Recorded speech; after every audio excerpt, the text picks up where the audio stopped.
Here's a number that should stop you cold. In a typical Mapreduce workflow, say, a 10-stage recommendation pipeline, the job writes its intermediate results to HDFS 10 times. Reads them back 10 times. Writes them to HDFS 10 times again. That is 20 full dataset scans to disk and back for every single run of the pipeline. Mapreduce was designed this way deliberately. If any task fails, the framework can reread the last output from HDFS and restart from there. Fault tolerance through materialization. Every intermediate dataset is fully durable. You can inspect them, debug from them, rerun any stage independently. The cost, disk I/O, is orders of magnitude slower than memory. If a dataset is 1 terabyte and your disk reads at 200 megabytes per second, one full scan takes nearly 90 minutes. A 10-stage workflow that materializes after every stage takes 15 hours, and that's just the I/O, not the compute. The book uses the term materialization specifically to describe this, writing intermediate state to a durable storage system between stages. Materialization makes the data flow observable and restartable, but the overhead is enormous. This was acceptable when Hadoop first appeared in 2006 because the alternative was even slower systems that didn't scale to the same data sizes at all. But once Mapreduce became the standard, engineers noticed that large complex pipelines spent most of their time writing and reading intermediate state that nobody actually wanted. It only existed for fault tolerance. The question engineers started asking around 2011 was, what if we kept intermediate results in memory instead of materializing them to disk?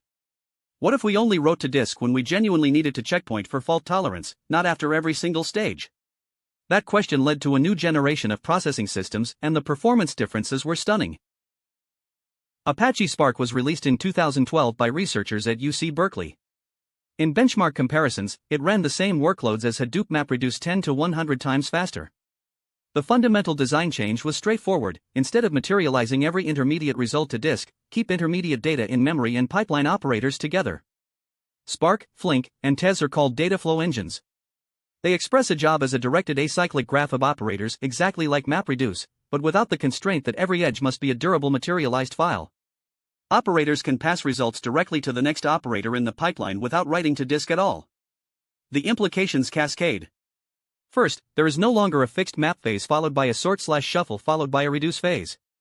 Any arrangement of operators is allowed. An operator that only modifies a small fraction of the dataset doesn't need to sort the entire dataset. Two joins can be fused into a single pass over the data rather than two separate Mapreduce jobs each with their own full shuffle. Second, the sort/shuffle step, the most expensive operation in Mapreduce, is only required when you actually need sorting. Many operators don't need it. Dataflow engines only perform sorting when the downstream operator genuinely requires sorted input. Third, intermediate state that never leaves memory never needs to be deserialized and serialized.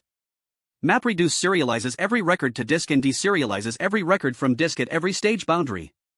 The serialization overhead is eliminated for in-memory pipelines. Ch10 is used as a backend by Apache Hive and Apache Pig, two higher-level SQL-like languages that originally compiled to Mapreduce. By replacing Mapreduce with Ch10 as the backend, Hive queries that took hours on Mapreduce finished in minutes on Ch10 without changing a single line of Hive query code. Dataflow engines don't change the programming model. They make the same programs dramatically faster by removing the materialization tax.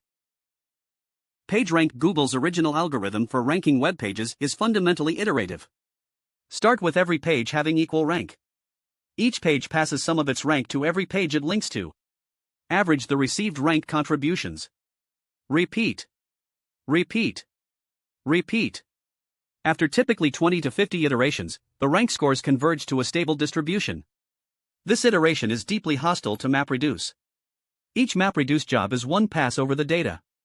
One iteration of PageRank equals one Mapreduce job. 20 iterations equals 20 Mapreduce jobs, each materializing a full dataset to HDFS and reading it back. The intermediate files from iteration 1 through 19 have no permanent value, they existed only to enable iteration 20. The book covers the Preagle model, introduced by Google in a 2010 paper. Preagle is a bulk synchronous parallel computation model for graph algorithms. Each vertex in the graph has a state. In each iteration, every vertex can send messages to its neighbors. After all messages are sent, each vertex processes the messages it received and updates its state. This repeats until no vertices want to send messages. Preagle is specifically designed for the pattern, read my neighbor's values, compute a new value, write it back, repeat. The framework handles the partitioning of the graph across machines. An Apache implementation called Giraffe, and GraphX and Spark, follow the same model.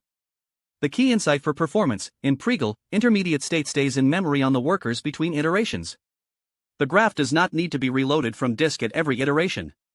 The communication between workers carries only the changed messages, not the entire dataset. For a graph with 10 billion edges where only 1% of vertices have changed in an iteration, Pregel sends only 100 million messages, not 10 billion.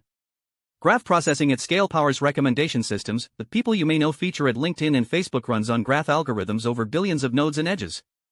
The performance gap between Mapreduce and Pregel style processing for these algorithms is so large that Mapreduce is simply not viable for large graph problems.